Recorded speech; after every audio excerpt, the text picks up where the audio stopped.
à tous, on continue les podcasts sur le magmatisme cette fois-ci. Donc nous avions commencé la fois passée avec le magmatisme. On avait commencé à aborder les différents processus qui vont pouvoir générer des roches fondues, car rappelez-vous, l'essentiel de la Terre est solide, contrairement à ce qu'on imagine souvent ou ce qu'on voit parfois dans des vieux bouquins, où on voit des continents qui flottent sur du magma. C'est totalement faux. L'essentiel du manteau terrestre est solide, seuls quelques pourcents sont fondus. Donc on avait vu quels étaient les grands mécanismes de la fonte. Il existe trois façons, donc trois conditions particulières qui vont finalement faire que des roches vont fondre, alors qu'habituellement elles ne le font pas. Donc on pouvait faire fondre par décompression diabatique, c'est-à-dire changer la pression vers des pressions plus basses sans que la chaleur ait beaucoup changé. Donc on va quitter la courbe et alors percer la courbe solidus. On peut aussi avoir un transfert de chaleur anormal, donc à une certaine pression, avoir un apport de chaleur, par exemple venant d'une source plus profonde. Et alors aussi le phénomène de l'hydratation, qui va faire que si de l'eau est présente dans le système, eh bien ça va complètement changer la forme des courbes solidus et liquidus, et qui fait qu'on peut directement se retrouver à la fonte sans avoir changé de pression et de température. Donc on avait vu ici quels étaient non pas des mécanismes, mais des types d'environnements, on va dire, des contextes géologiques qui pouvaient faire ce cas de fonte-là. Donc on va avoir une décompression ici adiabatique quand on va avoir une ouverture pour des dorsales, qu'on abordera plus en détail dans la suite du cours. On peut aussi avoir des remontées de sources montaliques assez profondes qui peuvent, elles, fondre par décompression adiabatique, mais qui vont aussi amener de la chaleur ici, et donc permettre aussi de la fusion par rapport de chaleur. Et dans le cas de subduction, c'est vraiment un des cas classiques pour produire du magma par hydratation. Là, toutes ces roches, tous ces sédiments marins qui sont amenés dans le manteau. Une partie de l'eau a déjà été éjectée, mais une partie va encore rester établie dans le manteau. Et le coin de manteau ici au-dessus va fondre par hydratation. Donc, on avait dit que c'était là qu'on s'arrêtait. Parce que ça devenait plus compliqué. Donc aujourd'hui, c'est le cours le plus compliqué. Donc les magmas, ils sont majoritairement composés des éléments qui vont composer le manteau, puisque c'est de la fonte souvent du manteau, ou alors c'est de la fonte de la croûte. Donc on va avoir de l'oxygène, du silicium, de l'aluminium, du fer, du magnésium, du calcium, du potassium et du sodium. On a aussi une série de volatiles qui sont produits. De l'eau va être éjectée, du CO2, de l'H2S également. Mais pourtant, on pourrait se dire, c'est toujours les mêmes composants, on a toujours les mêmes ingrédients, et est-ce que toutes les recettes vont donner alors le même résultat? Comme j'ai toujours les mêmes ingrédients, est-ce qu'à chaque fois je vais produire le même magma? Est-ce que à chaque fois, si on me donne juste des œufs et des girolles, est-ce que je vais toujours faire une omelette aux girolles? Eh bien non, parce qu'il y a une grande diversité de magma. Et comment est-ce qu'on va y arriver? C'est parce que la fusion du manteau, donc le manteau qui va fondre, ne va pas fondre totalement. En effet, on arrive à avoir une grande variété, une grande diversité de magmas de produits différents à partir du manteau, en faisant fondre en fait plus ou moins le manteau. C'est ce qu'on appelle la fusion partielle. Rappelez-vous, sur Terre, actuellement, on ne fait jamais fondre entièrement une roche. C'est impossible d'être dans les conditions qui fait que 100% de la roche va fondre. Ça veut dire qu'on n'a qu'une seule partie de la roche qui va fondre, peut-être 10%, peut-être 20%, peut-être 30%. Et en fonction de ça, si vous faites fondre 10, 20 ou 30, en fait, on ne va pas faire fondre forcément les mêmes composants, et donc on pourra produire des liquides qui auront des compositions différentes. Donc certains minéraux vont rester solides car leur température de fusion est plus élevée. Par exemple, pour tel minéral, le minéral B, lui ne fond que si on a atteint par exemple 2000 degrés. Tandis que le minéral A, il peut commencer à fondre à partir de 1000 degrés. Donc si la température est 1200, ça monte après, jusqu'à 2000 ensuite, on va pouvoir faire des compositions qui vont aussi changer au cours du temps. Ça veut dire que si on prend la roche totale, je prends ce morceau de manteau, je veux dire, voilà, il va contenir autant de pourcentage de silicium, autant de pourcentage d'aluminium et de magnésium. Si je prends la composition des liquides qui sont produits, les premiers liquides qui sont produits, les premières gouttes de liquide, Mais comme ce n'est qu'une fusion partielle de certains minéraux qui sont plus faciles à fondre que d'autres, ben, la goutte de liquide n'aura pas la même composition que la roche totale. Ce sera quelque chose d'un peu différent. Donc on va justement prendre un exemple. Parce qu'ici on parle de choses minéral A, minéral B. Voyons un peu ce qui va se passer. Donc vous avez ici un exemple d'une partie du manteau. Parfois ça arrive, on arrive à en obtenir, ça arrive à pas loin des mains des géologues. Et de leur marteau surtout. Donc le manteau, on l'avait vu au cours au TP en tout cas, le manteau est composé de péridotite, qui va vraiment de cette très belle couleur un peu vert foncé comme ça, vert olive. Donc vous allez avoir de l'olive, il est mis ici olive, mais c'est olivine bien évidemment. Un mélange d'olivine, de clinopyroxène et d'orthopyroxène. Voilà à quoi ça ressemble, c'est très très beau. On sait aussi, on peut faire des tests en laboratoire, que les clinopyroxènes fondent à une température plus basse. Donc on pourrait se dire, les premiers liquides qui vont être produits par la fonte auront la composition de clinopyroxène fondu. En première approximation, ce serait pas mal. On va dire, on a une roche, on la fait chauffer par exemple. Si les conditions sont là, peut-être par rapport de chaleur, on va pouvoir dépasser le point de fusion des clinopyroxènes, et donc on va voir les premiers liquides qui vont être produits auront la composition d'un clinopyroxène. Sauf que non, c'est plus compliqué que ça. Les premiers liquides produits seront plus riches en clinopyroxène. Il va nous rester un mélange solide d'olivine, d'orthopyroxène, mais aussi en partie de... Il va nous rester ça, on va prendre différemment. Il va nous rester de l'olivine et de l'orthopyroxène, mais en partie l'olivine et l'orthopyroxène vont aussi fondre. La raison pour ça, elle n'est pas très très compliquée à voir. On a déjà commencé un peu à en parler. Donc voilà la question que tout le monde se pose. On me dit, mais c'est pas possible. Pourquoi est-ce que c'est si compliqué? Pourquoi est-ce que les premiers liquides ne sont-ils pas simplement des clinopyroxènes fondus? Eh bien, on va devoir faire appel à nouveau à la thermodynamique, à la stabilité des phases. Et on va ici parler de notions de fusion incongruente et de technique. Ou voilà des gros mots que vous n'avez probablement jamais entendus. Mais on va faire ça doucement, on va faire ça à notre aise. Et alors profitez aussi, vous avez ici la vidéo, vous pouvez très bien mettre sur pause, reprendre le syllabus, voir un peu ce qui est mis là-dedans pour voir les phrases aussi qui sont expliquées plus en longueur. Et vous pouvez aussi alors aller voir aussi sur Internet. Rappelez-vous, si vous allez voir des choses sur Internet, parfois il y a des choses qui sont super, probablement peut-être mieux que mon cours, peut-être pas probablement, mais peut-être. Mais il y a aussi des choses qui sont beaucoup, beaucoup moins bien que le cours. Et donc faites attention à ça. Donc, si vous avez des questions, n'hésitez pas à me les poser. On ne se verra pas physiquement, à mon avis, mais vous pouvez me les poser par Internet, bien évidemment. Rappelez-vous, j'ai aussi créé un forum sur eCampus pour pouvoir poser vos questions. Je pense que peu de gens l'utilisaient jusqu'alors. Voici un exemple. Vous avez ici un assemblage mal dessiné, c'est pas moi qui l'ai dessiné, de différents minéraux qui pourraient être typiques d'un manteau. Avec de l'olivine, clinopyroxène, et ici des grenats aussi. On sait que le clinopyroxène fond à température plus basse, donc on pourrait s'attendre à ce que les CPX ici sont les premiers à fondre. Et non, la fusion va commencer aux jonctions entre le clinopyroxène et certains autres minéraux.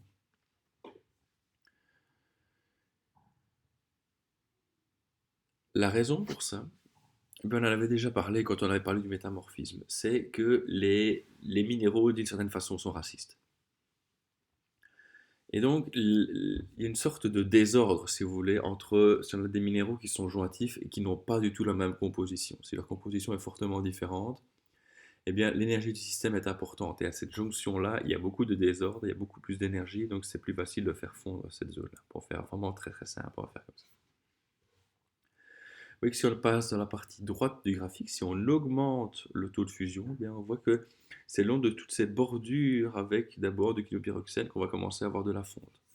Donc c'est quand même en partie majoritaire le clinopyroxène qui fond, mais c'est à la bordure. Et donc c'est aussi la bordure, c'est aussi en partie le grenat, en partie l'olivine qui vont fondre aussi, mais un petit peu.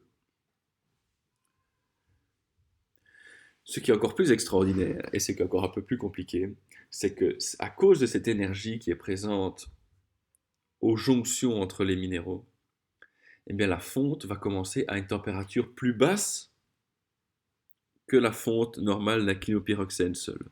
Donc si notre cléopyroxène fondait à 1000 degrés, eh bien on va commencer à avoir de la fonte ici aux jonctions, par exemple à 900 ou à 800. C'est-à-dire qu'à partir d'un petit peu moins d'énergie que ce qu'il faudrait pour fondre le cléopyroxène, on va déjà commencer la fonte parce on va la commencer à des endroits où il y a plus d'énergie dans le système parce qu'il y a du désordre à cause du fait qu'on ait des minéraux qui sont différents l'un à côté de l'autre. On peut essayer aussi de comprendre comment tout ça va se passer, non pas par un petit dessin comme ça, mais par vraiment des calculs, des essais en laboratoire aussi, ça peut se faire, pour essayer de retrouver vraiment le chemin que va faire une roche qui va fondre. Et donc ça va donner ce genre de graphique-ci qui est fort fort important et assez compliqué à aborder, hein. C'est ce graphique-ci qui va nous donner ces notions de fusion incongruente et de minimum eutectique d'un système. Donc on a ici un cas simplifié dans lequel on va avoir en fait simplement deux minéraux. On a une roche qui est composée de deux minéraux, de deux phases différentes, le minéral A et le minéral B. Vous voyez, c'est repéré ici dans l'axe X qu'on va avoir ici en dessous. Donc vous avez différentes proportions. On peut prendre en fait n'importe quelle roche, se mettre n'importe où et voir le chemin que ça pourrait faire en fondant. Donc ici on a une roche qui est plus proche de B, qui va contenir 75% de B et donc 25% de A. Donc notre roche est ici présente, elle est représentée par l'étoile, et alors on va prendre un cas simple où on va la faire fondre par apport de chaleur. Parce qu'il est bien entendu que si je changeais aussi la pression, la forme du graphique changerait, ce serait évidemment beaucoup plus compliqué. On va commencer plus simple en disant voilà, juste fondre par rapport de chaleur. Donc on est d'abord à une température qui est basse, et donc notre roche, elle est solide. On se trouve ici, on est bien sous la courbe solidus. Donc on a ici une roche solidifiée avec un mélange de A à B, et dont la composition du mélange dépend de où je me trouve ici. Donc ma roche, je vais la chauffer. Je vais chauffer, donc je vais juste modifier sa température. Donc je vais juste monter verticalement selon l'axe Y, qui est l'axe de la température. Je monte ici, je suis toujours en dessous de la courbe solidus, donc je ne produis pas de liquide pour le système. C'est la courbe solidus du système. J'arrive ici à une température particulière qui me donne ici le point 1. Et cette température, c'est la température à laquelle je produis la toute première goutte de liquide. Cette température, on le voit tout de suite, elle est plus basse que les températures de fusion de chaque minéral pris seul. Les températures de fusion de chaque minéral pris seul, de fusion totale j'entends, elles vont se trouver ici. En effet, si j'ai 100% de B, ben, ça fond à telle température. Si j'ai 100% de A, ça va fondre à telle température. Par contre, si j'ai un mélange, ben, à cause de ce mélange, je vais pouvoir commencer à fondre, notamment ici à la température qu'on va appeler le point eutectique. C'est le point eutectique du système. Donc j'ai mis ici une petite explication en orange, c'est que ici il est mis à une composition de 50-50, mais ça varie bien évidemment. Il y a des eutectiques qui seraient plutôt à 70-30 ou à 56-40, 44, pardon. Tout ça, ça dépend vraiment du système. Bon, on continue notre histoire. On arrive ici au point 1. C'est le point où on va commencer à avoir de la fonte. On arrive à avoir du liquide qui est mis ici. Et la première goutte de liquide qui est produite, eh bien, on sait qu'elle a exactement la composition de l'eutectique. Donc ce sera ici. Donc dans ce graphique, vous avez en bleu le chemin que fait la roche, ou en tout cas plutôt le chemin de ce qui reste solide, ou de ce qui est ou reste solide. Et vous avez en rouge le chemin que va faire le magma, c'est-à-dire le liquide produit par la fusion partielle de la roche. Donc notre roche chauffe, chauffe, chauffe, chauffe, chauffe. Arrivé à la température ici, on va commencer à produire les premières gouttes de liquide qui sont aux jonctions entre le minéral A et B, et alors à cause de leur différence de composition, ça dépend vraiment du système, ça dépend de la pression. La composition du liquide ici, il est exactement 50% A, 50% B. Donc, il y avait une roche qui contenait beaucoup plus de minéral B que de minéral A, mais peu importe ça, ça dépend où se trouve le technique. La première goutte de liquide qui est produite, c'est autant, elle a autant de A que de B dedans. C'est vraiment ici, pour le cas ici, c'est en 50-50. Donc, c'est-à-dire que, pardon, je produis du liquide, et ce liquide va finalement avoir une composition bien plus riche en minéral A que ma roche de départ. Et donc, ça veut dire qu'à chaque fois que je produis du liquide, eh bien, je vais donc enlever, par exemple, je vais enlever 10 grammes de A et 10 grammes de B. Mais je n'avais pas beaucoup de A au départ dans ma roche. Donc ça veut dire que progressivement, à chaque goutte de liquide produit supplémentaire, donc je reste ici, je produis du liquide, du liquide, du liquide, de la composition de l'eutectique. À chaque goutte produite, la roche qui reste, donc ce qui reste solide, ben, va être de plus en plus appauvri en minéral A. On perd aussi du B, mais comme on perd plus vite le A que la composition qui était de départ dedans, eh bien on va finir après quelques semaines ou quelques jours, on va arriver ici au point 2. On n'a plus de A, on a tout fait fondre. On a aussi fait fondre du B, mais comme on avait peu de A dès le départ, ben on arrive à un moment où on n'a plus que le minéral B. Une fois qu'on arrive là, on a à nouveau gagné un degré de liberté, donc la température va pouvoir augmenter. Avant ça, elle était bloquée, on ne savait pas augmenter, on produisait le liquide, le liquide, le liquide. Une fois qu'on arrive ici au point 2, eh bien, la seule chose qui reste à fondre, c'est le minéral B, puisque tout le minéral A est parti. Donc on produit uniquement du liquide du minéral B. Donc c'est juste le minéral B qui fond et qui vient donc s'ajouter au liquide déjà produit précédemment. Ça veut dire que progressivement, si je me mets du côté des liquides, bien, je vais enrichir le liquide produit en B, puisqu'il n'y a plus que ça qui fond. Donc ici, admettons qu'on aurait un mélange de 25% de clinopyroxène et 75% d'olivine. Au point 1, je fonds 50-50. Donc j'ai une composition qui est à la fois un liquide qui mélangerait exactement 50% d'olivine, 50% de clinopyroxène. Je sais ce que j'ai plus de clinopyroxène. Là, j'arrive au point 2 et je n'ai que l'olivine qui fond parce que c'est tout ce qui me reste.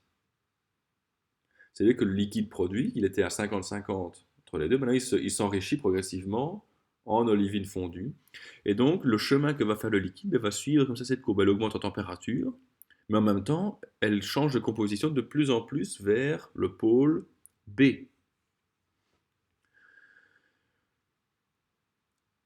La fusion se poursuit, se poursuit. Sur Terre, elle va s'arrêter, par exemple, ici. Fusion partielle. Mais si on était dans un cas de laboratoire, qu'on voudrait voir ce qui se passe jusqu'au bout, eh bien, on pourrait ici continuer la fusion jusqu'à ce que la fusion soit totale. Notre roche continue ici. Là, ça fond, fond, fond, on produit du liquide. Et quand on arrive à une composition de liquide qui est exactement celle de la roche de départ, ben, c'est qu'on a tout fondu, nécessairement. Donc là, c'est quand on arrive ici, au point là, 3, là, on a une fusion totale. Fusion 100% de la roche a fondu. Le magma peut continuer à chauffer s'il veut, et il va suivre ce chemin-là, et de nous donner l'étoile ici. Donc vous voyez le chemin que ça va faire. La roche chauffe, à partir de la température de l'eutectique du système, elle produit les premières gouttes de liquide qui sont à la composition de l'eutectique. On pompe comme ça toute une série une série de minéraux. Parfois, il y a une phase qui n'est plus là, qui n'est plus présente. Alors, ici, dans le cas simple où on a deux minéraux, eh bien, on va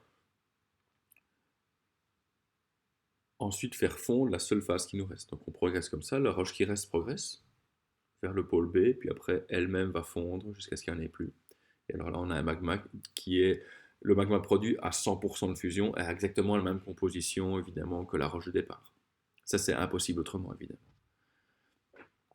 Mais pourquoi c'est intéressant sur Terre, pourquoi c'est plus compliqué, c'est qu'on ne va jamais avoir la fusion totale.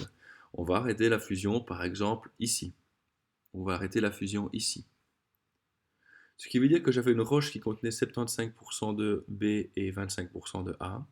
Et si j'arrête la fusion après, par exemple, 10% de fusion partielle, eh bien j'aurai ici un magma qui aura une composition qui sera, par exemple, 55-45. Donc j'avais une roche qui était 75-25 et je produis simplement en faisant fondre une partie de cette roche-là, je produis une roche qui a une composition différente.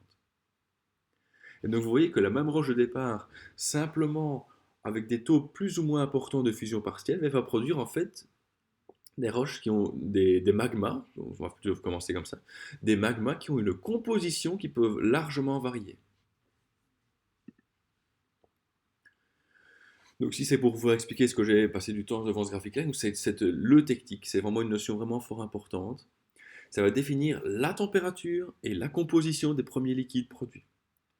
La position de cette technique, la position donc compositionnelle et la position au niveau des températures dépend des conditions de pression également et des constituants du système. Si on avait un troisième point, ben forcément c'est en trois dimensions, vous avez un point central comme un matelas comme ça, avec un point central qui est le technique. Central, évidemment, ça dépend de la composition, il peut très bien être 35%, 35%, 30% de chaque minéral.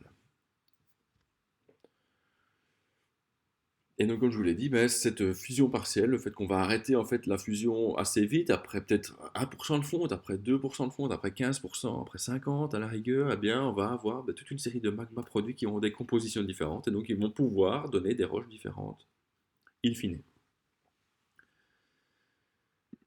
Et donc, à partir simplement en faisant fondre des manteaux, à plusieurs endroits, je veux dire, on n'a qu'un seul manteau, mais en faisant fondre du manteau à plusieurs endroits et selon différentes taux de fusion partielle, eh bien, on va pouvoir générer toute une série de magmas qui sont largement variés. Vous avez ici un graphique qui est assez bien fait, je trouve, qui va vous montrer bien les différentes compositions qu'on peut avoir. Vous avez ici un type de magma qui est plus riche en minéraux clairs, hein, en feldspath, en quartz, vers des minéraux qui sont donc des minéraux foncés qui sont riches en fer et en magnésium, qui donnent souvent une couleur très très noire, très foncée à ces minéraux-là. Donc les roches qui en résultent sont aussi beaucoup plus foncées, les roches mafiques, voire ultramafiques. Une roche ultramafique va contenir de l'olivine, très foncé, pyroxène, très foncé, et un tout petit peu de plagioclase, que ces sont clairs. Donc vous avez ici la couleur qui est de plus en plus foncée et ça va de pair avec l'inverse de la quantité de silicium. Vous avez ici le quartz, très blanc, très clair, beaucoup de silicium. Olivine pyroxène, beaucoup moins de quartz, beaucoup plus de ferromagnésien, donc cette couleur plus foncée. Et alors dans la partie supérieure du graphique ici, ben, vous allez avoir la texture. On va plutôt dire, on pourrait faire plus simple en disant ici, voilà, ce qu'on appelle phanérétique, c'est ce qui fait des grains. Alors, il y a des grains bien cristallisés, c'est que ça cristallise en profondeur, donc c'est ce qui va donner les magmas qui cristallisent en profondeur, c'est ce qui donne ben, toutes ces roches magmatiques qu'on appelle les roches plutoniques, qui ont le temps de refroidir à leur aise, donc qui font des beaux cristaux. C'est les roches qu'on va retrouver en profondeur, des granites, des diorites, des gabbros, des péridotites. Et les mêmes compositions si c'est plutôt un domaine volcanique, où donc le refroidissement est beaucoup plus rapide, les cristaux sont beaucoup plus petits, voire parfois presque absents, on va voir là rhyolite, andésite, basalte. Et là, on n'a pas vraiment d'équivalent pour une péridotite qui serait en mode, qui serait sortie par un volcan. Donc ben, maintenant qu'on a vu comment on arrivait à fondre, on a vu les différents mécanismes de fonte, on a vu comment ça se passait hein, dans un graphique vraiment purement d'un point de vue chimique avec le technique et ce graphique a un diagramme un peu de phase comme ça on pourrait dire. Eh bien on peut discuter un petit peu de la classification générale des magmas, donc des roches qui vont résulter, donc je vous l'ai dit, hein, les magmas felsiques, riches en silicium, pauvres en ferromagnésien, teinte claire. Voilà ici un excellent cas, un granit à fluorite, très très beau, des cornouailles. Donc rappelez-vous, hein, vous avez sur le PowerPoint et dans le cours aussi, vous avez accès ici sur le site de Virtual Microscope. Donc cet objet a été scanné en 3D, vous pouvez regarder autour et à plusieurs endroits vous pouvez cliquer. Et vous voyez la lame mince. Donc en fait après ils l'ont coupé, ils ont fait la lame mince et vous pouvez regarder vraiment les minéraux en détail, zoomer, ça marche vraiment super bien. Les magmas mafiques, eux, sont très riches en fer et en magnésium, et donc en relatif ont moins de silicium, donc ce sera l'olivine, le pyroxène, les amphiboles, teintes souvent fort foncées. Voilà un cas typique, un cas d'école ici, hein, c'est le basalte, vous voyez, de cet endroit en Irlande du Nord qui ressemble à ce qu'on appelle l'escalier des géants. Ce sont des orgues basaltiques en fait. Et vous pouvez aussi, on ne voit pas très bien le lien, mais vous pouvez cliquer dessus. En tout cas, vous allez aussi avoir cette roche et les lames minces qu'on va avoir dedans.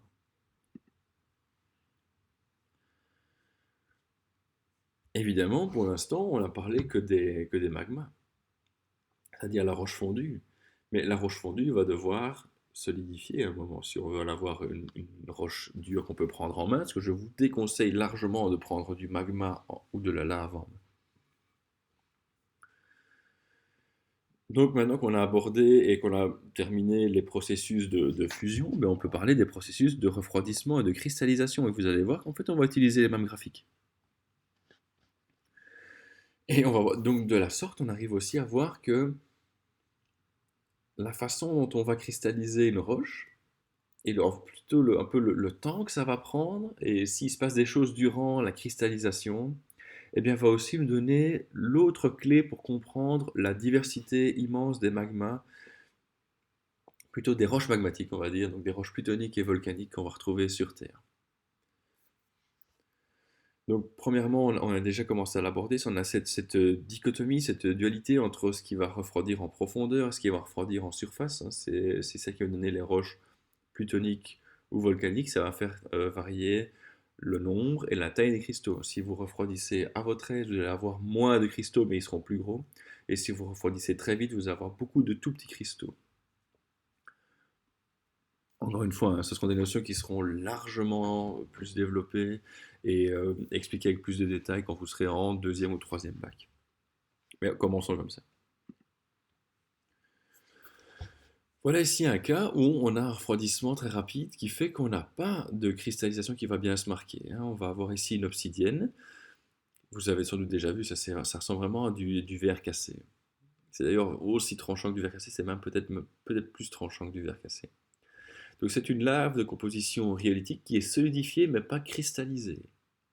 Dès qu'elle est solide, elle est refroidie, mais elle n'a pas fait plein de petits cristaux. Et donc vous allez avoir ça faire des cassures comme quand on casse un verre, tout simplement. C'est tellement tranchant qu'il y a certaines obsidiennes, on ne peut pas marcher avec des bottes dessus, parce que les bottes vont se fendre simplement sur votre poids, tellement que c'est tranchant. C'est d'ailleurs, on utilise cette propriété qu'ont parfois des liquides silicatés de solidifier sans faire des cristaux. Ben, c'est comme ça qu'on fait le verre, on fait les vitres, on fait les verres pour boire dedans. Ben, on a simplement donc un solide minéral, mais amorphe, donc qui n'a pas cristallisé. Et donc on ne voit pas toutes ces petites lignes de cristaux, c'est tout à fait transparent. Les vitres de votre maison, c'est à peu près la même chose. C'est un liquide silicaté qu'on va faire refroidir de façon à ce qu'il ne puisse pas cristalliser.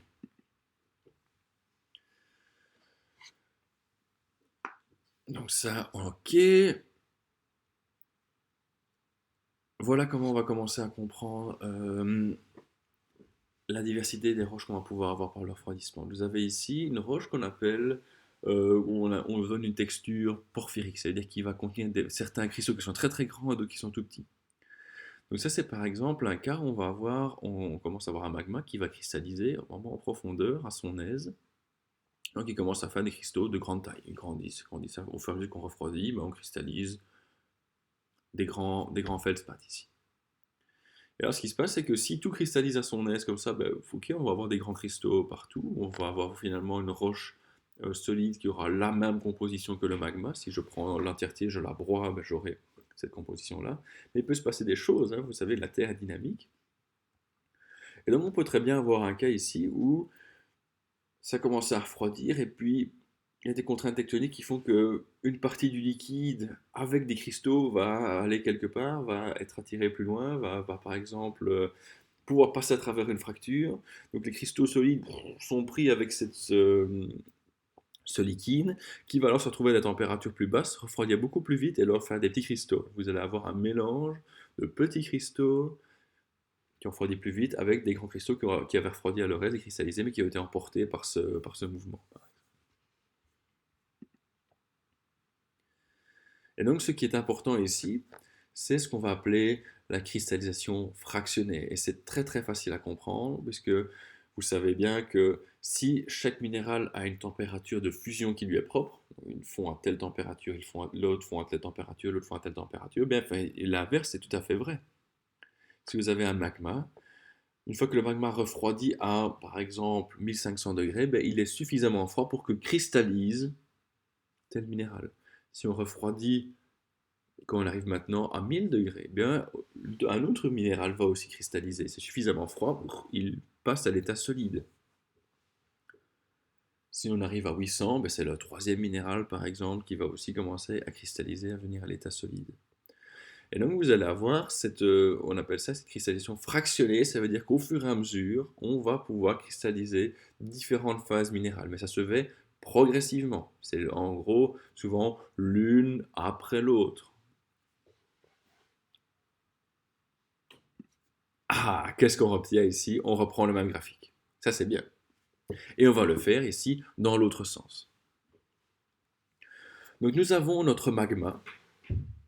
Donc admettons qu'on avait fini tout à l'heure, on avait été jusqu'à fusion totale. Je me retrouve avec un magma 75% de B, 25% de A, et ce magma eh bien, va se retrouver à des températures qui vont être de plus en plus basses. Il va donc refroidir, il va pouvoir progressivement cristalliser.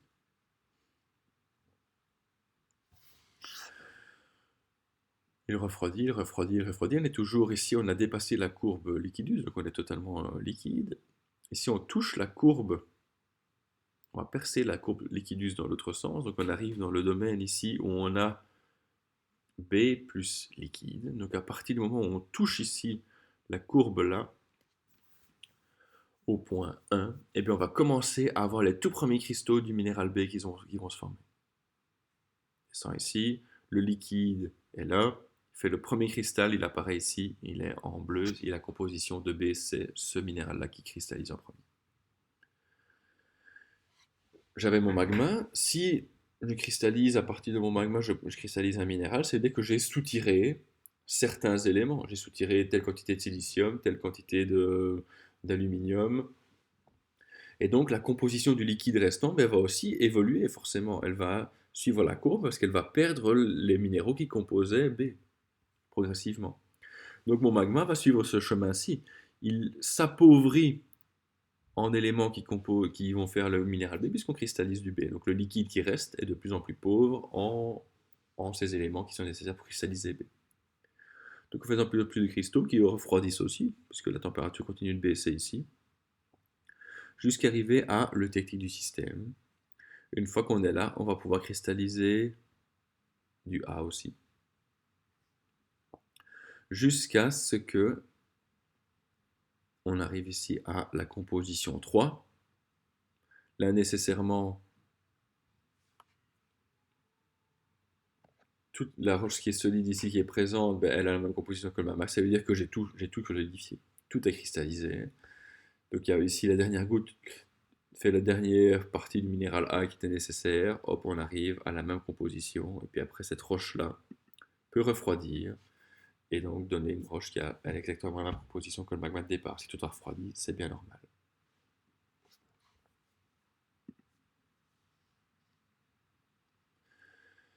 Donc, ce qui est important ici, c'est qu'à cause de ces problèmes de différents constituants, ben, la température, la cristallisation fractionnée, à cause de cette même notion de peu les minéraux sont racistes, l'énergie du système, en tout cas la thermodynamique, et la notion un peu de désordre aussi, mais la cristallisation ne va débuter qu'à une température plus basse. Donc ça veut dire qu'on va rester plus longtemps liquide. Au lieu, par exemple, ici, si on cristallisait normalement, si on n'avait que du B, on cristalliserait à partir d'ici, mais il va falloir descendre encore plus en température pour qu'on commence à cristalliser, à cause du fait qu'on a plusieurs constituants possibles dans le système. Donc la fusion va commencer plus vite et la cristallisation va commencer plus tard, à cause de ces mélanges. Et donc, comme je vous l'ai dit, ça va s'opérer de façon séquentielle. Et c'est vraiment cet aspect séquentiel qui est important. Donc ici, les magmas, il va d'office, s'il ne se passe rien de particulier, il va cristalliser à 100%. Donc là, on n'a pas, et finalement, on n'a pas vraiment ce qu'on pourrait appeler une cristallisation partielle. Mais en tout cas, on a une cristallisation qui est fractionnée. C'est-à-dire qu'elle va se faire en séquence. On va d'abord faire tel minéral, puis tel minéral, puis tel minéral. Pardon. C'est-à-dire qu'on a, pendant toute une partie de ce processus-là, on a des minéraux et des liquides. Le liquide évolue et s'appauvrit, et les minéraux, ben, il y en a de plus en plus de sortes qui cristallisent au fur et à mesure. Donc si on a ce cas, comme je vous ai parlé avec l'andésite, si on a les cristaux qui sont évacués, qui partent avec une partie du liquide quelque part, ben là on va pouvoir alors générer des roches tout à fait différentes, parce que on va avoir une roche qui n'aura pas la même composition que le magma de départ. En plus, on peut aussi avoir des phases un peu un amoncellement des cristaux. Parce que ce qui se passe, c'est que les différents cristaux qui vont se former, mais parfois certains sont plus denses que le liquide qui reste, et certains sont moins denses. C'est-à-dire que si vous formez on a un liquide, se forme un cristal, donc il cristallise dedans, et il est plus dense, qu'est-ce qui se passe? Eh bien, ce cristal va tomber. Il va tomber au fond de la chambre magmatique. Et donc tous ces cristaux-là de cette même espèce minérale qui se forment, elles vont progressivement tomber. Parfois, certains autres minéraux vont se former et eux sont moins denses, et donc ils vont flotter au-dessus. Et donc comme ça, en cristallisant, même s'il ne se passe rien de spécial, si notre liquide va totalement cristalliser, mais vous allez en fait avoir une séparation comme ça sur base de densité des différents minéraux qui sont formés. Donc voilà, c'est ce qui est mis ici. Vous avez un magma qui a une composition qui est ici jaune-beige. On a 1200 degrés, on commence à cristalliser ce minéral vert tout joli. Ce minéral vert, eh ben, il est plus dense, donc il va tomber au fond de la chambre magmatique. Forcément, comme il cristallise de plus en plus, ben, il change sa composition. Puis alors ici, maintenant, il commence à cristalliser un autre minéral en plus qui est cette sorte de trapèze brun. En cristallisant ça, il va aussi encore une fois changer sa composition. Et ces trapèzes bruns, là, eux aussi sont denses, mais ils vont tomber, mais ils vont se former ben, souvent après les verts. Donc en fait, on va avoir ici une couche de ces minéraux verts et une couche de ces minéraux bruns. Puis se forment après seulement les cristaux ici blancs. Et alors il nous reste un tout petit peu de liquide qui va souvent contenir des choses tout à fait bizarres, parce que ce liquide, à la toute fin de cristallisation, qu'est-ce qu'il va contenir? Il va contenir plein d'éléments qui ne rentrent pas dans les minéraux habituellement. De l'or, de l'argent, du plomb, et donc parfois on peut avoir des filons qui vont se former juste parce que c'est les derniers litres hein, de magma qui vont être enrichis en éléments comme ça rares, et alors cristalliser ou faire des petits filons quelque part, s'il y a des contraintes tectoniques qui changent, et donc ça peut vraiment faire des gisements tout à fait particuliers. Donc vous voyez que même si je fais cristalliser tout mon magma, et bien en fait je vais avoir les différentes roches qui vont s'empiler les unes sur les autres. Je vais avoir ici une roche qui sera en fait composée peut-être à 90% de minéral vert, puis là une roche qui sera composée peut-être à 80% du minéral brun, et là ici une petite couche de roche qui sera composée peut-être à 100% du minéral blanc. Donc finalement je ne vais pas avoir une roche bien mélangée, je vais avoir des choses qui seront fort étagées comme ça, qui seront un amoncellement progressif à cause de cette cristallisation qu'on appelle fractionnée.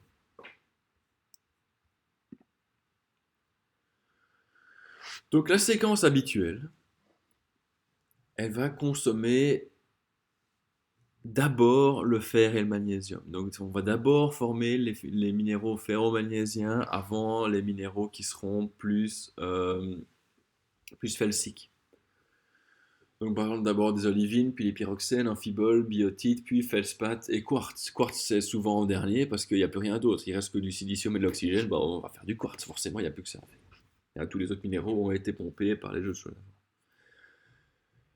Euh, dans des laves beaucoup plus felsiques, on va d'abord avoir plagioclase de calcium, plagioclase de sodium, puis feldspath potassique et puis du quartz.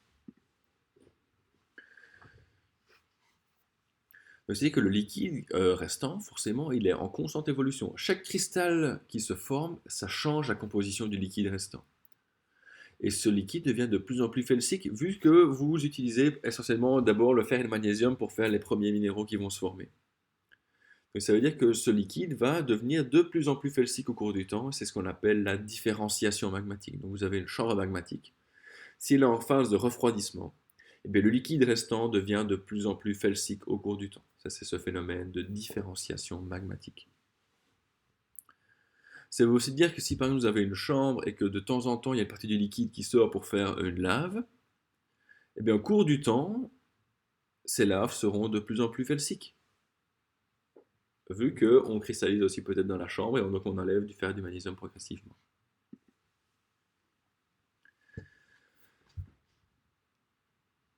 Parfois, c'est pas toujours le cas, c'est pas toujours facile, hein, pas toujours cet amoncellement bien joli, bien l'un sur l'autre comme ça. Mais parfois, on arrive à voir les relations entre les cristaux qui nous donnent cette séquence de cristallisation. On arrive à voir certains cristaux qui sont bien formés, qui sont des formes très bien faites, hein, comme certains de ces cristaux ici, vous voyez, qui sont un peu de teinte vert clair comme ça. Moi, certains d'eux ont vraiment des belles baguettes bien formées. C'était que eux se sont fait en premier, se sont fait dans un liquide où ils avaient la place de cristalliser. Certains autres minéraux, comme le minéral ici en jaune par exemple, hein, ou en brun, ben, on voit que lui, il va se former plutôt vers la fin parce qu'il va vraiment cristalliser dans les espaces disponibles entre les autres cristaux déjà formés. Donc si vous regardez un petit peu les formes comme ça, vous allez pouvoir arriver à distinguer la séquence de cristallisation parfois.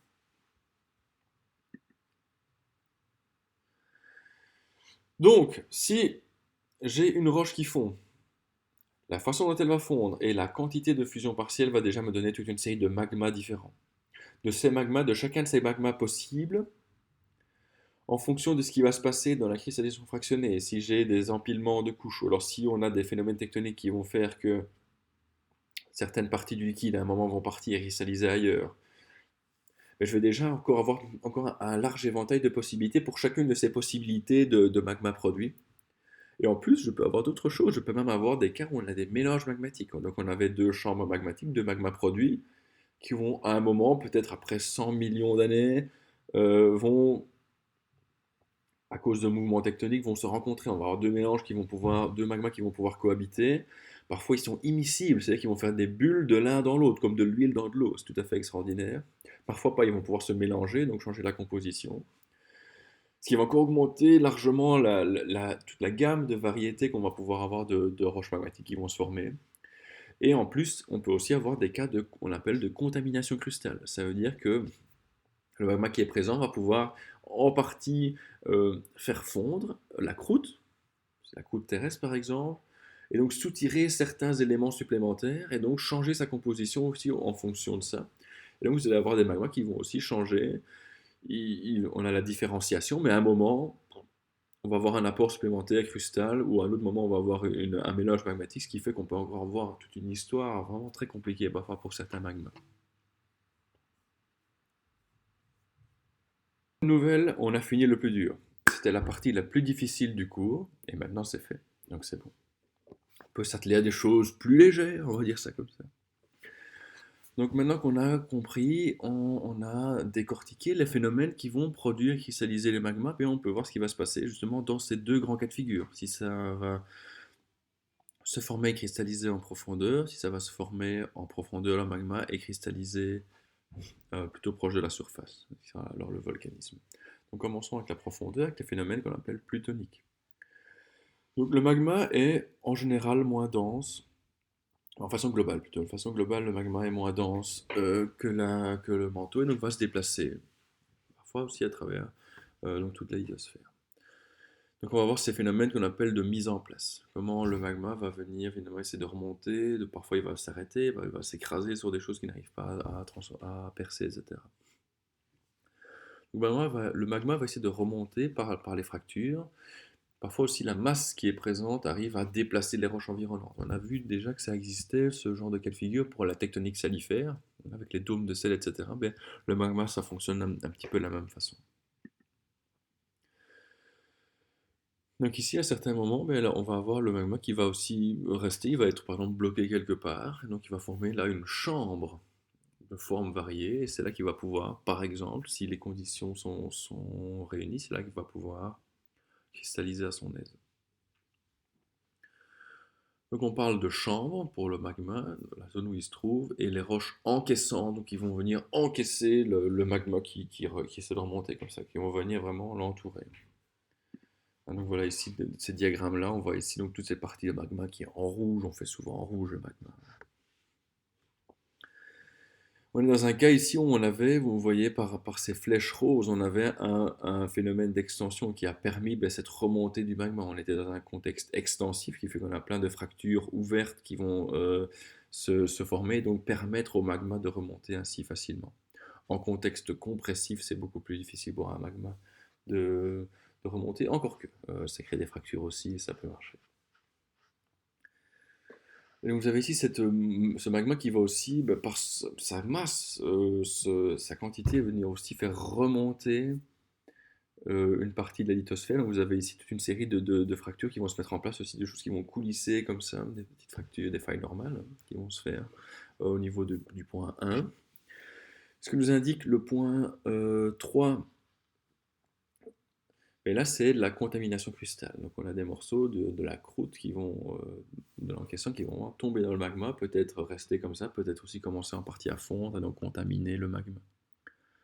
On peut aussi avoir des parties dans la partie 2 ici qui vont de magma qui va essayer de s'infiltrer dedans, qui va aussi pouvoir alors soit métamorphiser la roche, le métamorphisme de contact, et ou aussi peut-être en partie faire une contamination. Donc ces chambres magmatiques, elles ont des structures, des formes variées.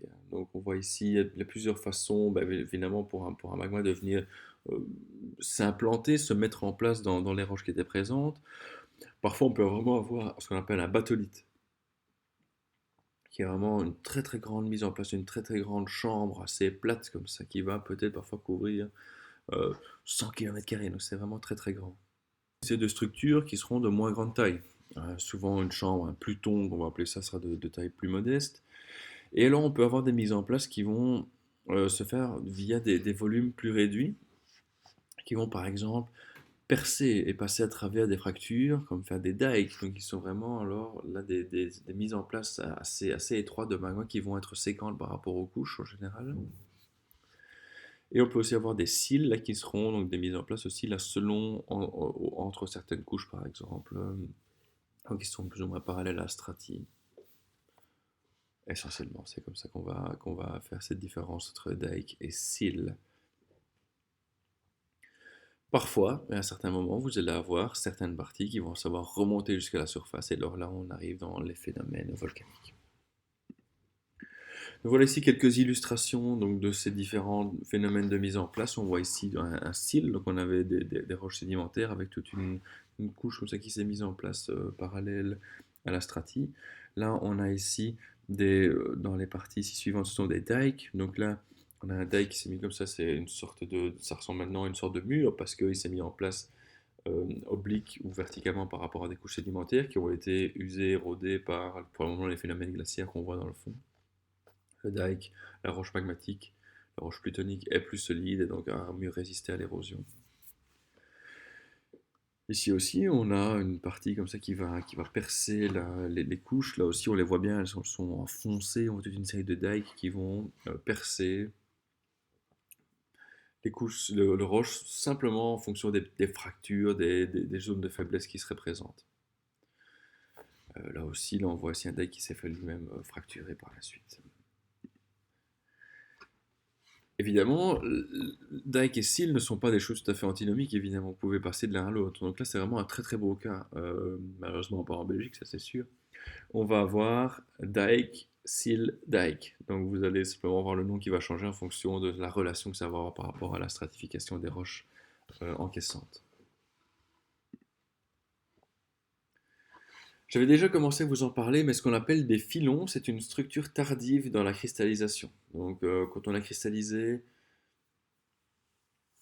une bonne partie du magma, mais rappelez-vous, il nous reste un liquide qui est chargé en éléments qui ne rentrent pas dans tous ces minéraux qu'on va former habituellement dans ces phénomènes de cristallisation fractionnée. Donc on va d'abord former de l'olivine, des pyroxènes, des amphiboles, des plagioclases.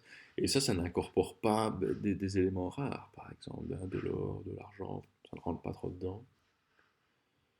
Donc parfois, quand il nous reste quelques pourcents de magma et tout le reste est cristallisé, il est vraiment chargé en éléments rares.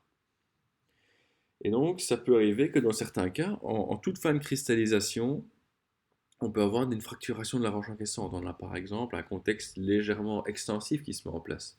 Donc on crée des petites failles normales d'extension, et là, le liquide qui est restant peut passer dedans. Et alors, on va cristalliser comme ça, là-dedans, un fin filon. Et alors, ça devient des zones qui sont économiquement intéressantes. Parce que si même dans la chambre magmatique, on avait en fait un dixième de pourcent d'or dedans, à la rigueur, ce n'est pas économiquement rentable de détruire toute la chambre pour récupérer ces quelques kilos d'or qui seraient peut-être dans des dizaines, des centaines de tonnes à détruire. Par contre, si toute la quantité d'or s'est concentrée en fait dans une petite zone qui fait peut-être 10 cm d'épaisseur sur quelques mètres de long, ben là ça vaut le coup. Parce que là on a une quantité d'or qui est assez importante dans une zone pas trop grande et donc c'est économiquement rentable de les exploiter.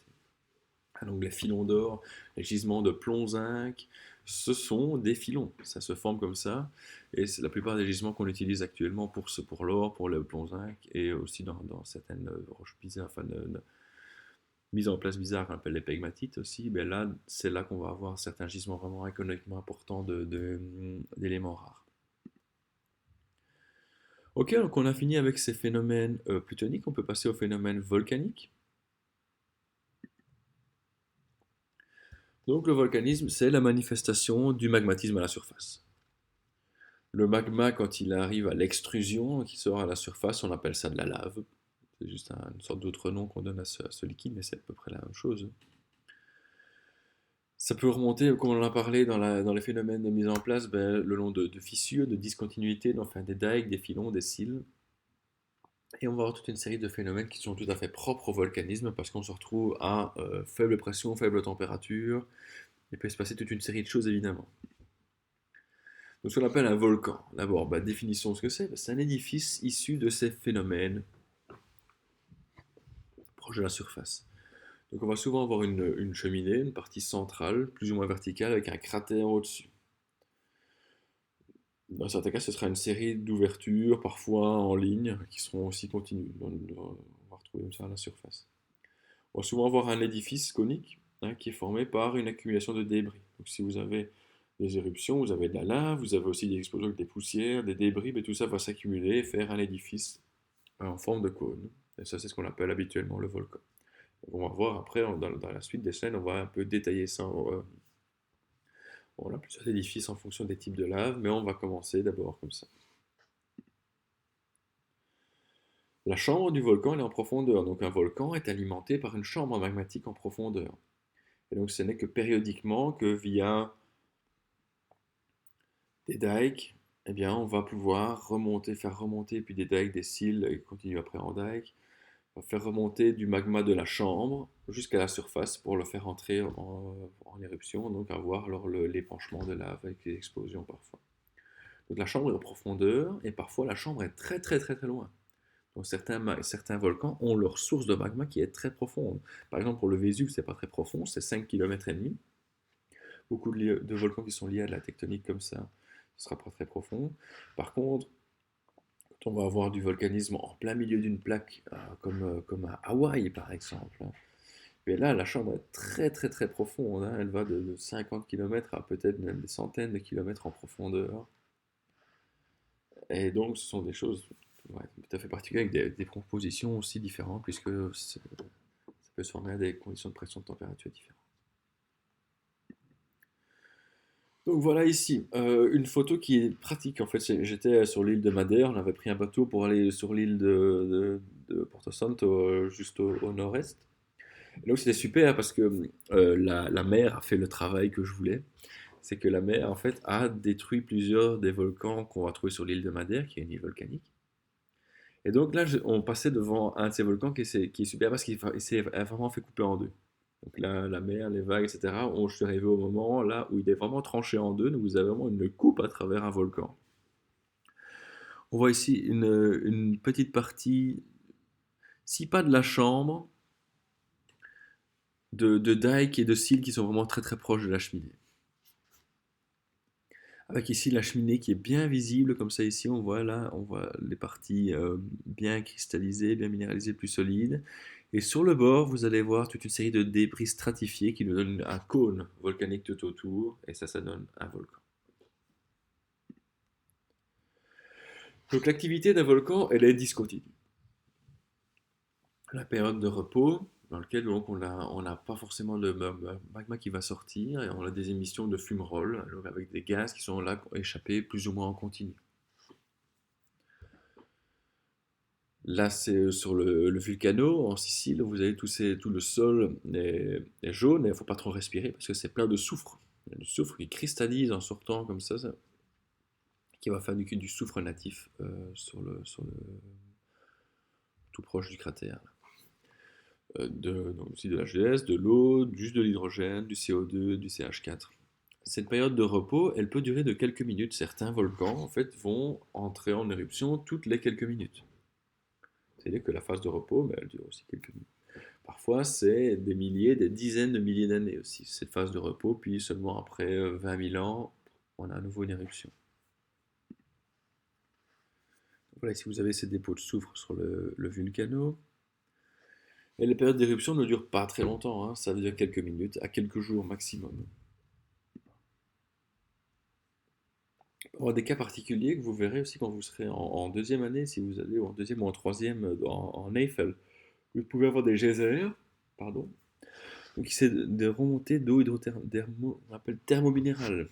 Ouais, ça veut dire qu'en fait on va avoir c'est un système dans lequel on a une chambre avec du magma et on a de l'eau d'un aquifère qui passe tout proche. En arrivant proche du magma, ben, l'eau est chauffée, donc elle entre en ébullition, donc elle va se déplacer sous forme de gaz, remonter, faire une sorte d'explosion comme ça, et puis retomber. Alors après, pendant que l'eau là qui avait chauffé remontait, ben, on a de l'autre eau en dessous qui arrive, là qui chauffe aussi. Et donc parfois on a comme ça des geysers qui sont vraiment, c'est très précis, c'est toutes les 7 minutes 30 par exemple, vous allez avoir une remontée comme ça. Donc, quels sont les signes avant-coureurs d'une éruption? Ben, on doit avoir une augmentation de l'activité des fumerolles, hein, du dégazement. C'est-à-dire qu'on a une quantité de magma qui remonte, et donc qui a dégazé, qui a plein de gaz avec elle. Donc, il y en a plus, mais c'est qu'en fait, elle est aussi poussée par le magma, elle arrive. On va aussi avoir un bombement de l'édifice, hein. L'entièreté de la zone va se bomber parce que le magma remonte et il est aussi chaud, donc il va avoir un bombement thermique également. Et la remontée, ben, c'est pas un gros tube comme ça qui permet que ça, c'est en partie cristallisé, en partie solidifié. Donc c'est-à-dire que la remontée, ben, va devoir casser un petit peu les roches pour passer. Donc on a toute une série de petits séismes qui vont se marquer, qu'on peut aussi enregistrer. Ça nous indique qu'on a une masse de magma qui est en mouvement. La pression va aussi augmenter. Mais ça ne veut pas dire qu'on sait quand ça va sauter. Pour avoir l'éruption, c'est qu'en fait, il faut que la pression de magma qui remonte soit importante et arrive à casser le bouchon solidifié au-dessus et ça explose. Et c'est cette partie-là qui est vraiment incertaine. C'est qu'on peut dire que ça remonte, il y a un risque accru d'éruption. Mais à quel moment exactement ça va sauter, ça c'est quasiment impossible à dire. Parfois, on arrive quand même, on dit, voilà, écoutez, ça monte, on sent des séismes tout le temps, la température va augmenter, ça va arriver d'ici quelques jours, mais on ne sait pas toujours bien prévoir. Évidemment, tous les phénomènes qu'on appelait magmatiques vont pouvoir continuer de leur remonter, hein. Donc, en remontant, bah, ça continue de refroidir. Ça peut donc continuer à cristalliser, donc le magma bah, continue à cristalliser, peut-être à changer de composition. Donc on va avoir le phénomène de différenciation magmatique qui continue de s'opérer pendant la remontée aussi. Et donc on va aussi former des minéraux. Ces minéraux mafiques se forment aussi simplement en remontant. C'est les premiers minéraux qui se forment, rappelez-vous. Et donc on peut former comme ça de l'olivine, des pyroxènes simplement en remontant. Le volcan peut aussi, en tout cas la lave, le magma peut aussi assimiler les parois. Donc les parois ce qui a déjà été déposé, etc. après l'éruption, peut aussi être rongé, assimilé par le magma qui remonte. Et donc ça aussi, si vous avez, ça cristallise un peu, mais ça assimile un peu des parois de ce qu'il avait déjà sorti précédemment, vous allez avoir toute une grande diversité de roches volcaniques, puisque le magma se différencie au cours du temps, donc il est de plus en plus felsique, mais en plus il réincorpore des choses qu'il avait déjà fait comme éruption précédemment, plus ou moins, si ça reste plus ou moins longtemps, donc vous allez encore avoir, là dans le détail plutôt, hein, mais une immense variété possible de roches volcaniques à partir d'un magma qui remonte de départ. Donc c'est ça que vous voyez qu'on a vu toute une série de phénomènes qui se superposent pour, à partir d'un manteau fondu, donner des milliers de combinaisons possibles. Alors, ce qui est vraiment important pour comprendre les éruptions volcaniques, c'est de comprendre quelle va être l'influence de ce qu'on appelle la viscosité et l'explosivité. Donc, une lave peut être visqueuse et peut être plus ou moins avoir donné aussi des éruptions qui sont plus ou moins explosives. Donc, qu'est-ce que la viscosité? Ben, vous savez ce que c'est que la viscosité. C'est un liquide qui est visqueux. C'est un liquide dans lequel il est difficile de se propager. Si vous voulez, c'est comme qu'est-ce qu'on pourrait faire comme un liquide visqueux, ce serait par exemple du pétrole. C'est assez liquide, mais de la poix, si vous voyez ce que c'est, ça c'est beaucoup plus visqueux. Ou alors un exemple peut-être plus proche de vous. La différence entre un verre d'eau et une soupe avec un peu d'eau dedans, ben, vous allez voir, ce sont deux liquides, mais l'un est beaucoup plus visqueux que l'autre. La soupe, dans laquelle il y a peu d'eau et beaucoup de légumes, si vous mixez, je ne sais pas moi, du potiron avec un peu d'eau, ça fait quelque chose qui est vraiment très très très visqueux. Donc si on revient non pas au potiron et non pas à la soupe, mais à la lave, qui est un peu, d'une certaine façon, une sorte de soupe de terre, de roche, qu'est-ce qui va déterminer la viscosité des laves? Ben, ce sera premièrement la composition. Si vous avez plus de silice présent dans votre lave, eh bien vous allez augmenter la viscosité. Et comment ça va se former? Ça va se former par un processus qu'on appelle la polymérisation. Donc on ne parle pas de cristaux pour l'instant, on parle de choses qui sont tout à fait fondues, puisqu'on a ici une lave, mais on peut avoir des sortes de liens qui vont se former, des connexions qui vont se former entre les siliciums entre eux. Et donc s'il y a des connexions, vous avez quelque chose qui est moins liquide. Dès qu'il y a des connexions, ben, c'est plus difficile à bouger, à se propager, etc. Donc ça augmente la viscosité. Par contre, la température, elle, si elle est élevée, bien, les atomes sont plus agités et donc ils ont plus difficile de polymériser, de se connecter comme ça, et donc ça va réduire la viscosité parce que ça les empêche de polymériser. La quantité de gaz dissous va aussi avoir une influence parce que l'eau dissoute, donc l'eau présente dans le système, si elle a un petit peu, ça va casser les polymères. Donc s'il y en a des polymères, s'il y a de l'eau, pouf, ils sont brisés. Par contre, le CO2, si on a, ça aide à les former. Donc si on a beaucoup de CO2, beaucoup de silicium et une température froide, on a tous les caractères, toutes les choses qui sont nécessaires pour avoir beaucoup de polymérisation. Si on a peu de silice, très chaud et beaucoup d'eau, pas beaucoup de polymérisation, lave très liquide. La quantité de cristaux présents, bien sûr, va jouer très fortement. Si vous avez un liquide sans rien dedans, ou si vous avez un liquide qui a en fait une boue de cristaux dedans, ben vous imaginez bien que la viscosité sera différente. Donc c'est ce qui est retranscrit dans les graphiques que vous avez ici en dessous. Vous avez dans la partie à gauche, ici vous avez le lien entre la température et la viscosité, et alors les différentes couleurs vous donnent différentes laves qui sont plus ou moins mafiques. Donc vous avez la rhyolite qui est quelque chose de très très très très clair, hein, beaucoup de silice dedans, donc forcément elle a une plus grande viscosité parce qu'il y a beaucoup de silice, donc la silice peut polymériser. Et vous voyez que si on a une rhyolite qui est à 1250 degrés, elle a une certaine viscosité. Si on a une rhyolite qui est à 600 degrés, elle est beaucoup plus visqueuse parce qu'il fait beaucoup plus froid. Donc, moins d'agitation, des atomes, donc plus de polymérisation. Et aussi, on commence à avoir des cristaux dedans, ce qui fait que ça va aussi, ça peut commencer déjà à ce moment-là à augmenter fortement la viscosité. Donc tous ont une courbe comme ça qui augmente avec la température qui descend, donc de plus en plus visqueux quand la température diminue, mais vous voyez qu'un basalte alcalin commence avec une beaucoup plus faible viscosité de base, donc il est beaucoup plus liquide. Vous avez ici aussi la viscosité, cette partie-là, donc ici de millions à plus de 1000 milliards de viscosité. Et donc vous allez avoir ici la teneur en cristaux qui commence à 0%.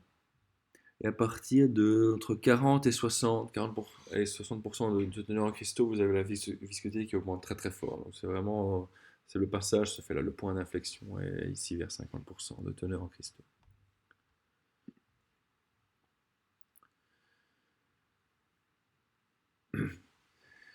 Pour comprendre et pour prédire si une éruption va être fortement explosive ou pas, il va falloir utiliser la viscosité de la lave et la quantité de gaz dissous.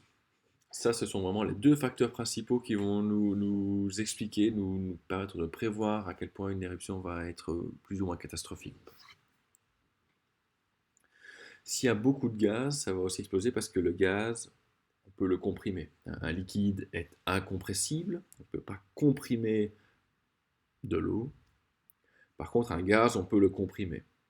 S'il est comprimé, à un moment, et que tout ça est relâché, vous avez l'expansion du gaz et ça favorise aussi l'explosion. Comment est-ce qu'on peut avoir des gaz qui sont produits? Rappelez-vous, on a de toute façon des gaz qui sont sortis progressivement à chaque fois en arrivant proche de la surface, mais non, on va pas dire ça comme ça. On a du gaz qui est produit et qui sort tout doucement au cours du temps, tout le temps. Mais alors, là où on va avoir beaucoup de gaz qui peut se produire, c'est quand quand le magma remonte très fort. Il remonte vraiment vers des très basses pressions.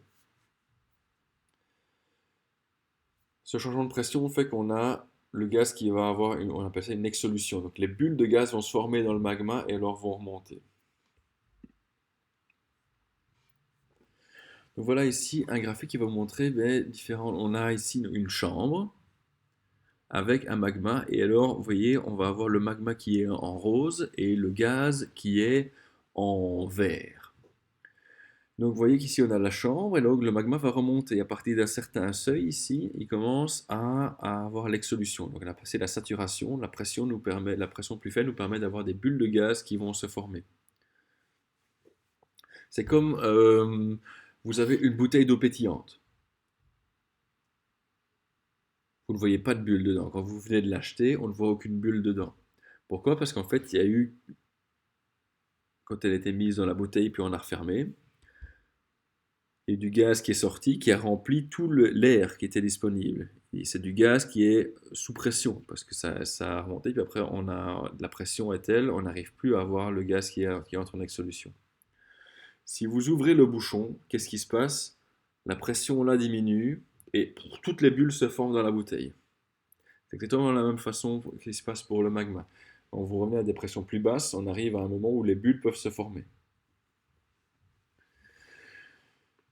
Et en fonction de la quantité de gaz qui était présente, donc dissoute et qui va pouvoir se former, vous allez avoir des choses plus ou moins explosives. Donc on va par exemple avoir ici des coulées de lave là, qui ne sont pas du tout explosives, parce qu'on a en fait que quelques petites bulles de gaz. Donc on n'a pas une grande quantité de gaz qui va pouvoir se former. Les éruptions stromboliennes qui sont déjà pas mal explosives, là on va avoir des grosses boules de gaz, des grosses bulles qui se forment, mais on a quand même encore beaucoup plus de liquide que de gaz. Par contre, quand on a ici ce qu'on appelle les fontaines de lave, donc là, vraiment beaucoup de gaz avec juste de la lave sur le côté, ça va faire comme ça va jaillir. Et ce qu'on appelle les éruptions pliniennes, là, c'est vraiment l'inverse. On a une énorme quantité de gaz, et alors c'est finalement des bulles de lave dans du gaz comprimé.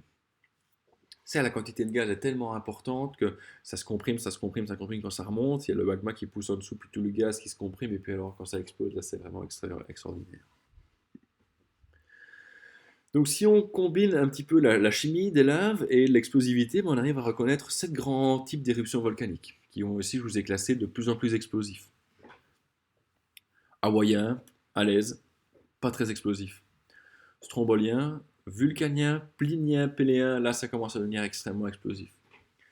Et alors, certains qui sont le plus explosifs, c'est ce qu'on appelle le phréatomagmatisme.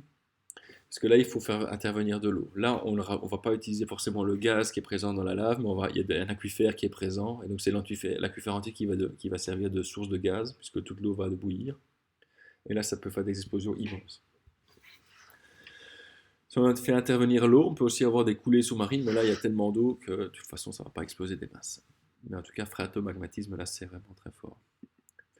Donc voilà ici des graphiques qui vont vous montrer à quoi ça peut ressembler. Les types d'éruptions, donc vous avez ici les volcans, c'est vraiment quelques petites laves qui vont sortir, une fissure, une petite fissure, on a de la lave qui sort à son aise. L'éruption hawaïenne, on va quand même avoir un cône qui va se former. Mais c'est très très grand, très très large, c'est pas très haut. C'est vraiment, ça coule à son aise.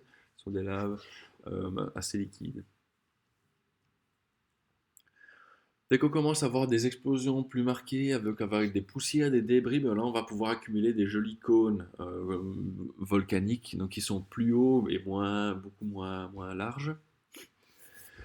Et donc en fonction des explosions, ben, vous allez avoir différentes choses, c'est comme ça. Donc je vous ai mis ici des zooms pour que vous puissiez voir plus en détail ces différentes parties-là.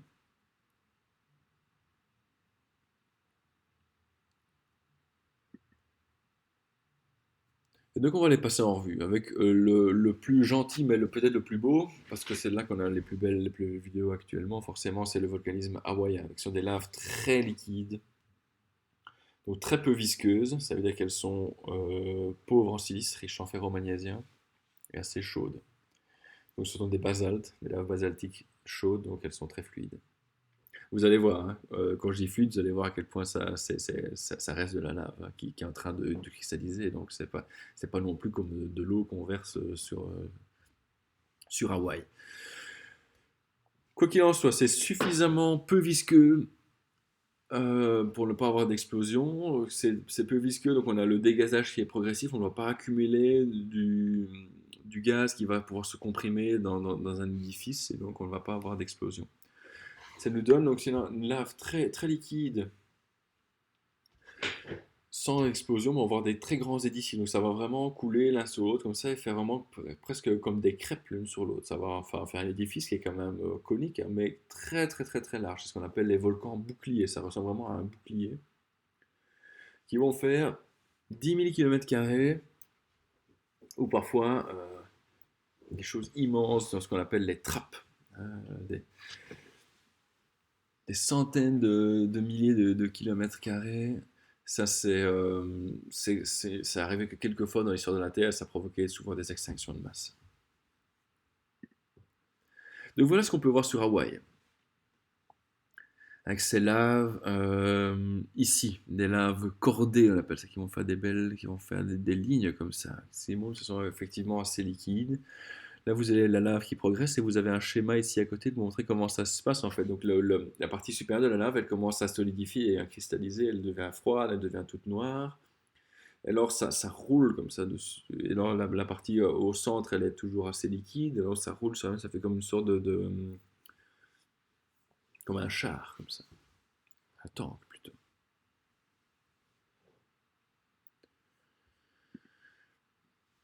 Donc on voit souvent deux types de laves sur Hawaï avec les noms locaux. Donc vous avez les laves qui sont les plus liquides, les plus visqueuses, c'est le pahuhu, donc qui va donner ces formes-là cordées qu'on voit aussi très souvent.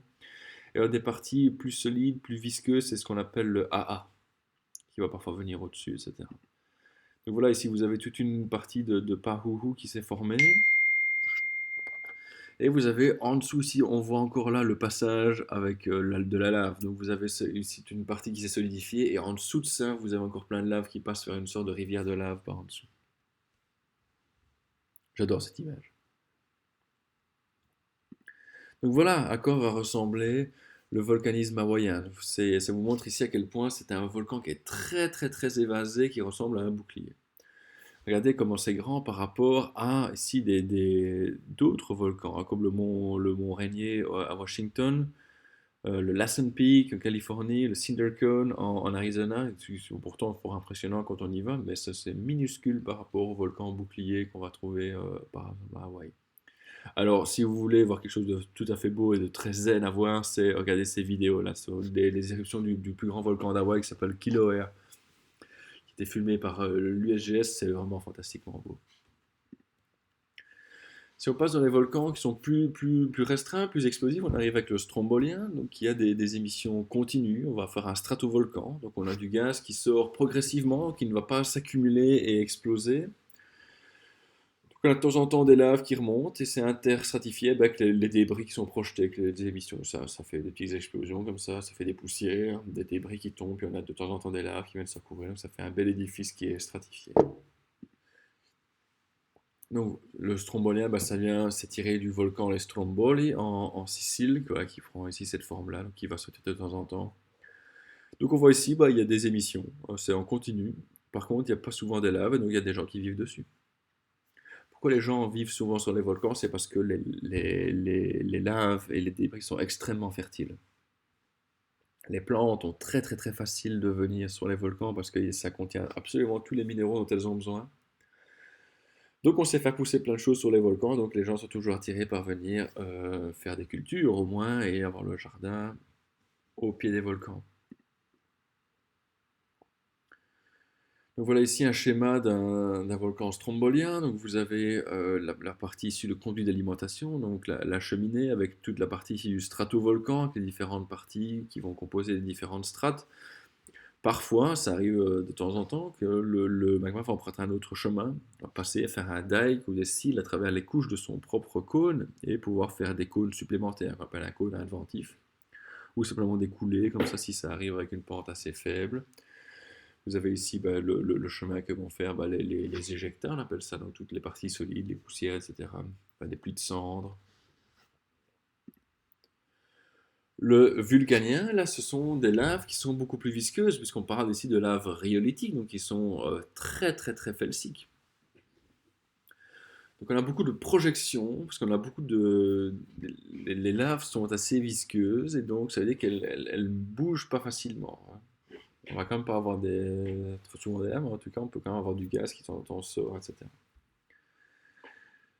Ça va nous faire des coulées d'obsidienne. J'avais montré tout à l'heure une obsidienne, ben, c'est notamment des volcans comme le vulcanien qui vont faire ce genre de choses. Donc voilà à quoi ça ressemble ici le cratère du Vulcano, vous voyez, donc là tout ça c'est un peu refermé, il y a des laves qui sont assez visqueuses qui empêchent de passer, donc du gaz qui s'accumule, puis ça sort un peu, ça fait des explosions comme ça, mais pas trop de lave qui sort. Parfois oui quand même, et vous avez donc des coulées d'obsidienne ici. C'est une photo du Monte Pilato, avec le cratère ici qui en partie explosé, toute une partie ici a explosé, vous avez toute une grande coulée d'obsidienne ici qui s'est formée. Voilà ici à quoi ça ressemble, une de ces obsidiennes. Alors maintenant on arrive dans des volcans qui sont très très très explosifs, donc le Plinien et le Péléen. Les laves sont très visqueuses et il y a une forte explosivité parce qu'on a beaucoup de gaz qui vont pouvoir se former aussi. Donc ça, le Plinien, ça peut former un panache, donc toute cette partie-là, cette colonne de poussière, de fumée, un panache gigantesque qui peut aller jusqu'à la stratosphère.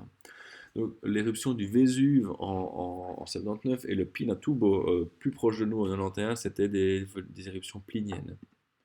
Donc ça, c'est l'explosion du Pinatubo en 1991. On voit vraiment ce panache immense qui monte progressivement.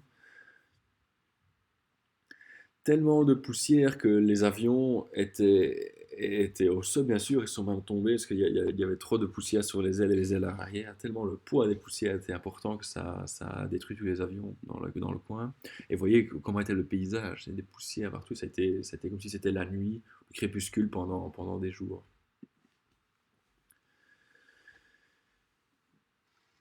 Et donc le volcan lui-même change très fort. À chaque explosion, en fait, il y a une grosse partie du cône lui-même qui va disparaître, qui va partir, exploser. Donc ça va changer très fortement. On avait quelque chose qui était assez iconique, mais là on a tout un très très grand cratère au centre avec un lac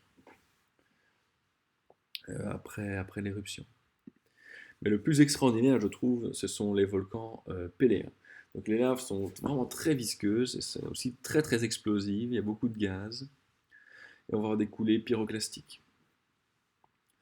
Donc on a un système fermé parce que il y en a vraiment un bouchon qui est très très très épais à cause des laves qui sont solidifiées et très visqueuses.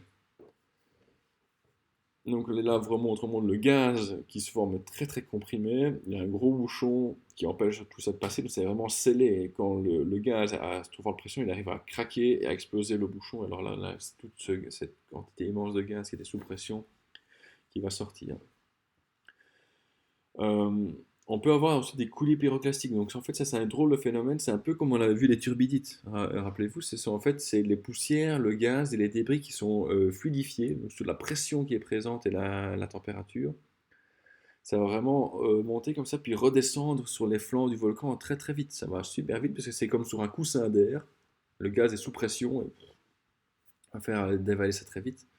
Ça va à 500 km/h pour vous dire ça. Et donc, ce sont des débris de gaz à 1000 degrés. C'est vraiment tout à fait. C'est ça souvent qui tue le plus de monde d'ailleurs. Ensuite, ce qui se passe, c'est que vous allez, une fois que le bouchon est sorti, le gaz est sorti, mais vous allez avoir les laves visqueuses qui sortent. Et elles sont tellement visqueuses qu'elles peuvent monter les unes sur les autres, comme ça passe, ça sort, et en fait, ça ne coule pas bien du tout. Donc ça va faire une sorte de vaste aiguillon. Donc c'est vraiment une élévation de lave qui est extrêmement grande et très instable. Donc vous avez ici un schéma à quoi ça peut ressembler. Vous avez l'explosion là, les coulées, les nuées pyroclastiques qui se forment. Et là, vous avez ce dôme qui va se former de lave. Jusqu'à un moment, en fait, ce dôme de lave va être instable et va tomber sous son propre poids. Il va s'effondrer. Et alors, ben, vraiment casser aussi le cône a totalement changé avant ou après, bien évidemment.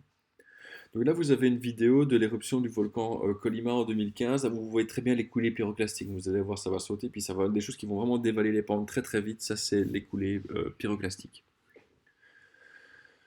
Quand on a un type péléen, des laves très très visqueuses, mais qui a très peu de gaz, ça peut arriver, hein. La composition de la lave fait qu'on va très très peu de gaz à sortir. Ben là, en fait, vous allez avoir pas dû avoir une explosion, ça va faire un dôme. La lave est tellement visqueuse qu'elle va faire une sorte de dôme. Elle n'a pas d'explosion, elle n'arrive même pas à couler comme ça. Donc ça, c'est l'éruption du mont Sainte-Hélène. Une des éruptions du mont Sainte-Hélène, elle était de ce type-là. Il y avait très peu de gaz, donc voilà, en venant tout près, ben, ça fait juste une grosse boule de lave comme ça. Mais vous voyez ici qu'on a tout le cône ici avec toute une explosion, donc ça veut dire que précédemment, on a une explosion qui était différente, parce qu'on avait plus de gaz, on a des laves peut-être un peu plus visqueuses que d'habitude, donc vous voyez, un volcan lui-même a une histoire qui va varier à cause de la différenciation magmatique, des mélanges magmatiques et des contaminations cristales, et la quantité de gaz qui était présente à un moment donné, s'il y a eu plus ou moins de fractures pour le laisser passer ou pas, eh bien vous allez avoir différentes éruptions pour un même volcan, différentes roches qui vont pouvoir se former. Et donc, moi je l'ai fait, je vous invite à le faire aussi, c'est un très bel endroit si vous vous baladez autour du Vésuve. Ben, simplement en montant circulairement autour du Vésuve, vous allez pouvoir ramasser des laves qui ont des compositions légèrement différentes. Les plus grandes explosions, c'est ce qu'on va appeler le phréatomagmatisme, où là, en fait, on va avoir une adjonction de gaz très très importante via un aquifère qui va passer tout proche. Donc on a un aquifère, le magma va le chauffer, et donc cet aquifère, il va entrer en ébullition. S'il y a un petit conduit facile vers la surface, qu'est-ce que ça va faire? Ça va faire un geyser. S'il n'y en a pas, eh bien, vous avez tout un aquifère entier qui va devenir une source de gaz. Donc on va avoir une quantité immense de vapeur d'eau qui va être sous pression. Et donc ça peut faire une explosion vraiment immense qui va faire sauter un bouchon et toutes les roches au-dessus de l'aquifère vont exploser. C'est tellement explosif on n'a pas de volcan. On va avoir un simple cratère. Il n'y a même pas un édifice qui va se former, c'est qu'on a un grand cratère et dans lequel il y a souvent des lacs. Et donc on a ce phénomène-là qui s'est passé surtout pas trop loin de chez nous, en Eifel. Et donc c'est ce qu'on appelle des mares. Là-bas, vous allez avoir toute une série de lacs tout à fait circulaires. Et bien chacun de ces lacs sont en fait des explosions phréatomagmatiques. Vous allez avoir ici, on voit le schéma, on voit la remontée de magma qui passe par ici une nappe phréatique. La quantité de gaz qui est produite est immense et toutes ces roches-ci, ici, tout ce bouchon-là va exploser et faire un grand cône qui va partir en poussière, un très très grand panache. Projection avec des bombes de lave en chou-fleur. Enfin, il y a des choses tout à fait particulières qui vont pouvoir se former. On a des nuées pyroclastiques aussi. Donc, si on balade ici sur les bordures de ces lacs-là, on trouve des coulées pyroclastiques. Donc voilà, ici encore ici des mares. On a aussi, si vous en voyage en Eifel en deuxième ou en troisième année, vous allez voir ce genre de structure. Donc voilà, ici on peut trouver des choses comme ça, des brèches volcaniques, hein, avec des mélanges, avec des calcaires du socle qui ont été explosés, avec des morceaux de basalte, tout ça repris. Donc, ça donne des roches tout à fait particulières, hein, qu'on peut trouver. Et alors, une partie aussi ici qu'on peut avoir, si on fait intervenir l'eau, mais une quantité immense d'eau, ben là, c'est des éruptions volcaniques, hein, qui ne sont pas du tout explosives, puisqu'on a un point, une masse d'eau immense et très froide qui empêche d'avoir une explosion. Et donc, vous allez avoir, de ce point de vue-là, vous allez avoir ce qu'on appelle des refroidissements rapides qui donnent des laves en poussin. Donc, ça va donner des laves qui vont faire des formes qui sont moutonnées, avec donc des formations circulaires. Dès que la lave sort, après quelques mètres, elle va être deformée. Et sur les différentes roches et structures qui vont être associées au volcanisme. Donc c'est vraiment cette dernière partie qui va terminer tout ce chapitre sur le magmatisme. Donc on va parler de structures qui vont être dues au passage de la lave, aussi des laves elles-mêmes, de leur projection volcanique. Qu'est-ce qu'on va voir comme type de projection, leur morphologie, et aussi d'une série de phénomènes post-éruption. Donc, ce qu'on appelle les calderas, c'est peut-être un mot que vous avez déjà entendu parler. Ce sera une grande dépression circulaire au sommet d'un édifice volcanique. C'est un phénomène qui est post-éruption. Donc en fait, c'est parce que une fois qu'on a l'éruption, le volume de magma qui a été soustrait à la chambre, donc il y a toute une partie, il y a tout un volume de magma qui a été éjecté et sorti. Donc à ce volume-là en moins, ce qui fait qu'en fait la chambre va va moins forcer sur les roches au-dessus, donc le bombement qui était présent va diminuer. Donc on va avoir un léger effondrement de la partie supérieure au-dessus de la chambre, et cet effondrement va créer tout en haut au niveau du cône aussi un effondrement circulaire qui peut parfois être rempli d'un lac. Donc c'est ce qu'on voit ici, vous avez là, c'est le Crater Lake, il s'appelle comme ça parce que maintenant on a eu, ces post-éruptions, on a un lac dedans. Donc éruption en cours, là toute la partie, l'éruption maximale, toute cette partie-là va sortir, tout ce volume en gris donc a été sorti de la chambre, c'est qu'on a perdu une bonne partie du volume, on a peut-être perdu 10-20% de volume. Ce volume en moins crée un effondrement au-dessus, donc tout ça va tomber avec plein de fractures normales. Ici, on va trouver en bordure, et là c'est complètement broyé, donc ça crée une dépression qui va pouvoir maintenant recevoir par exemple un lac, effectivement. Le Santorin, qu'on va trouver dans la Méditerranée, va lui aussi présenter une belle caldeira, donc ce qu'on appelle l'île maintenant. Donc c'est une éruption qui est en moins 1600, qui a détruit la civilisation minoenne. Et bien maintenant, cette île va avoir une forme si particulière. C'est en fait simplement une forme due à la caldeira. Donc on a eu l'explosion qui a fait que ça a détruit la civilisation minoenne. Et puis après, on a cet effondrement post-éruption. La partie centrale du volcan encore va ressortir. Donc c'est le volcan ici, c'est Nea Kamenni. Mais alors tout autour, on a une dépression ici qui est plutôt de forme ovale, qui est cette caldeira.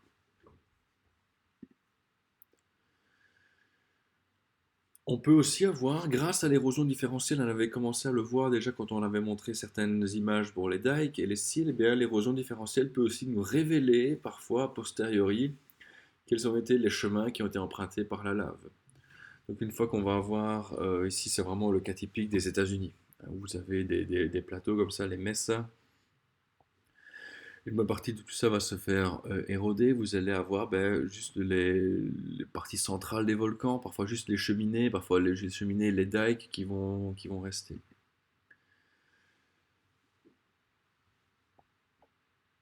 Donc voilà ici à quoi ça ressemble, à ce qu'on appelle un neck. C'est vraiment une cheminée d'un volcan et tout le reste a disparu. Donc tout le stratovolcan autour a été érodé, a été détruit. Il nous reste que la partie de la cheminée avec la partie basaltique, les orgues basaltiques ici bien refroidis, bien cristallisés à leur aise.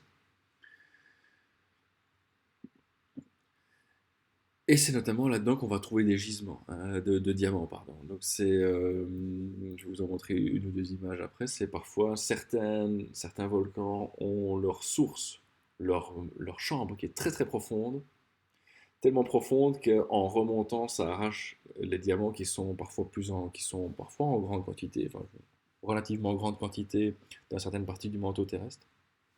Et donc la lave en remontant va les arracher. Si là il y a l'éruption, elle explose, on a peu de chances de les trouver, mais par contre, dans les necks comme ça, ils peuvent se concentrer, on peut les trouver facilement. Donc voilà ici toute une série de necks qu'on va trouver alignés là dans le Hogar en Algérie, donc qui sont des restes qui ont subsisté par érosion différentielle d'anciens volcans.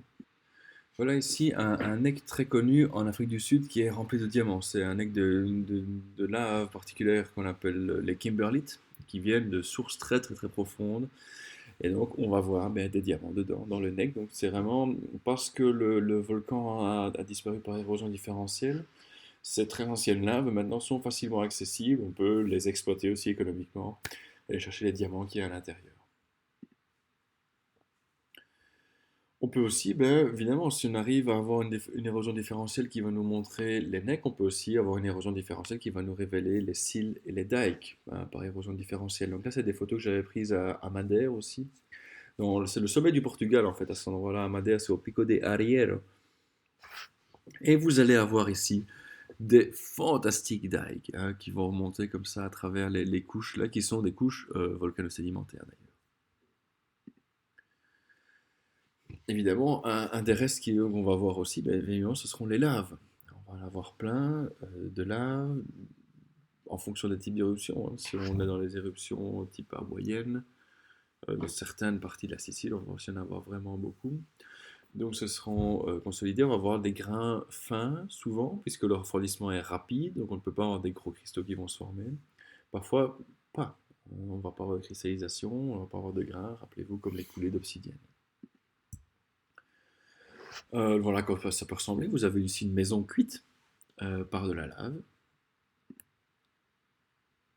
Ça, on en avait déjà parlé tout à l'heure. On peut aussi avoir des textures particulières dans certaines laves parce que la lave va incorporer des grands cristaux qui s'étaient formés précédemment. Donc, dans la chambre magmatique, s'étaient formés de grands feldspaths qui ont été emportés avec le liquide restant qui a formé en gros ici une lave qui s'est refroidie très vite mais qui contenait ces grands cristaux.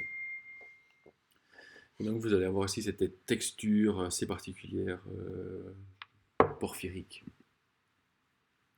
On peut aussi avoir des enclaves, c'est-à-dire on peut avoir dans la lave, on peut avoir des morceaux vraiment de la croûte du manteau qui ont été arrachés par la lave. C'est un peu la même chose que les kimérites qui vont arracher des diamants, mais ici on va arracher des morceaux. Ici, donc on a des morceaux de manteau qui sont vraiment piégés dans un basalte. En fonction de la remontée, de la vitesse de remontée, si on a beaucoup de fracturation, si on a beaucoup de contamination crustale, on peut incorporer toute une série de choses comme ça dans la lave. Et là, ici, ça n'est pas vraiment une contamination, c'est-à-dire que ça a vraiment été arraché, ça n'a pas diffusé, ça n'a pas fondu dans la lave, ça a vraiment été arraché et maintenu comme ça, tel quel, dans la lave. Comment est-ce que les laves vont cristalliser en surface? Eh bien, ça, c'est ce que vous avez déjà vu, c'est ce que ça va donner parfois, dans certains cas, les orgues basaltiques. Donc, comment ça peut fonctionner? Ce sont ce qu'on appelle des joints de contraction.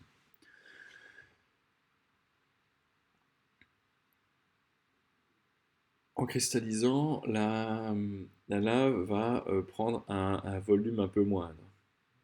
Donc ça veut dire qu'elle va se contracter. En se contractant, ça va former donc ici des petites séparations qui sont perpendiculaires à la surface de la lave. Donc, si vous avez de la lave qui progresse comme ça, les joints de contraction vont se former comme ceci.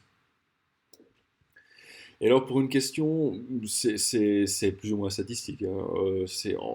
L'essentiel de ces joints-là vont former des sortes d'hexagones. Ça minimise un petit peu l'énergie du système, mais si vous vous baladez dans un endroit comme ça avec des orgues basaltiques, vous allez voir qu'ils ont des sections à 8 côtés, certains à 4, à 5. Donc c'est pas aussi contraignant que ça. C'est juste que l'essentiel du temps, ça va former des hexagones, mais pas tout le temps. Et donc c'est ce qu'on appelle les orgues basaltiques. Donc voilà ici une photo aussi que j'avais prise à Madère. Donc vous avez en fait une coulée qui progressait comme ceci, dans ce sens-là. Et donc verticalement à cette coulée, vous allez avoir ces différents joints de contraction qui vont donner les orgues basaltiques.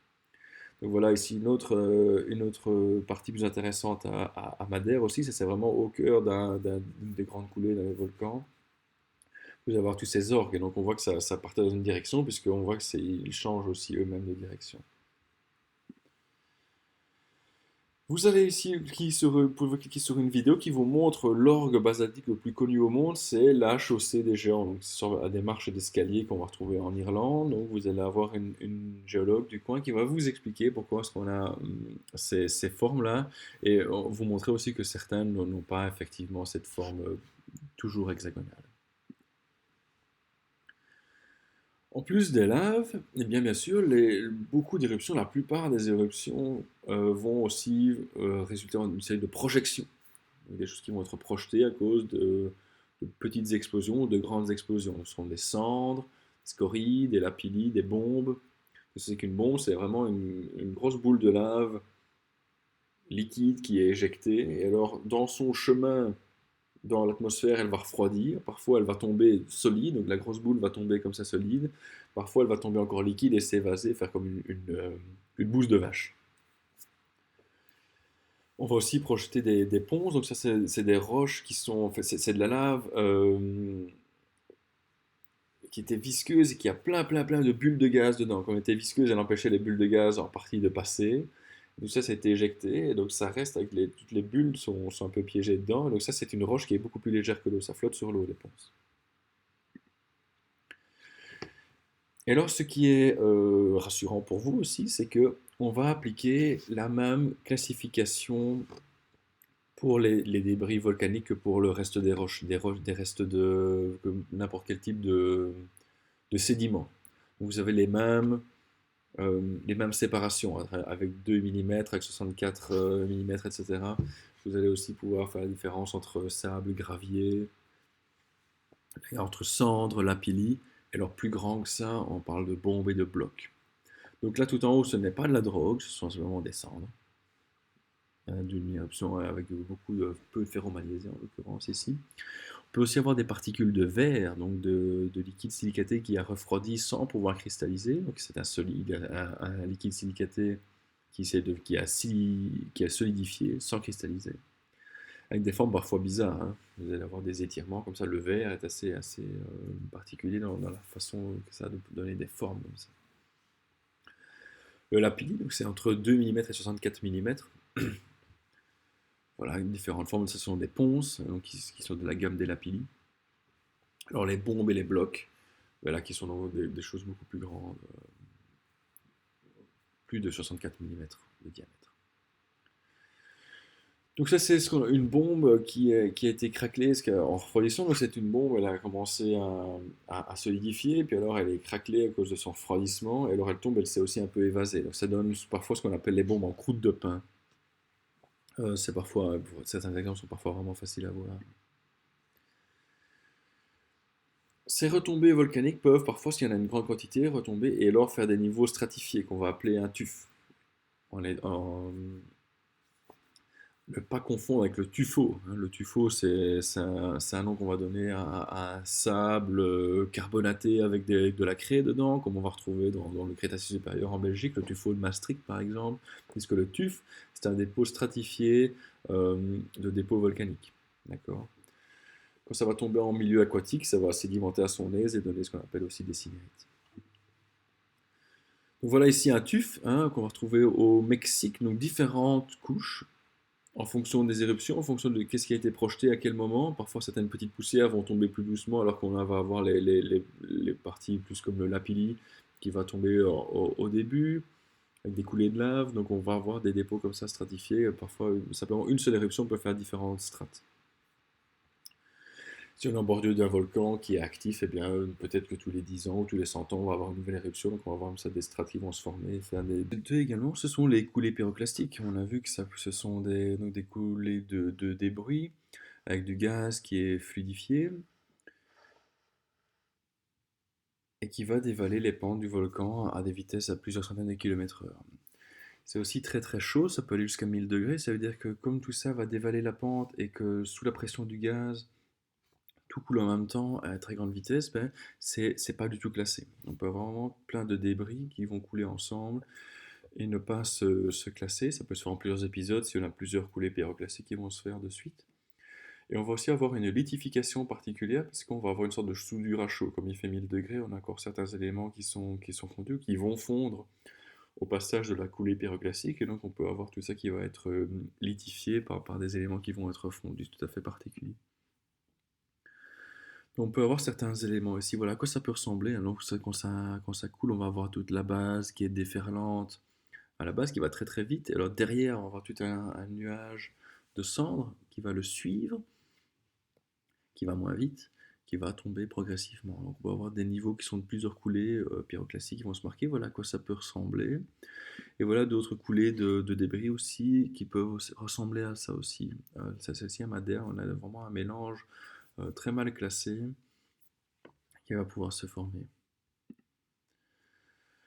Un autre phénomène post-éruption qui est d'ailleurs souvent le facteur principal de mort, qui va donc tuer le plus de gens, c'est après l'éruption, c'est ce qu'on appelle les lahars.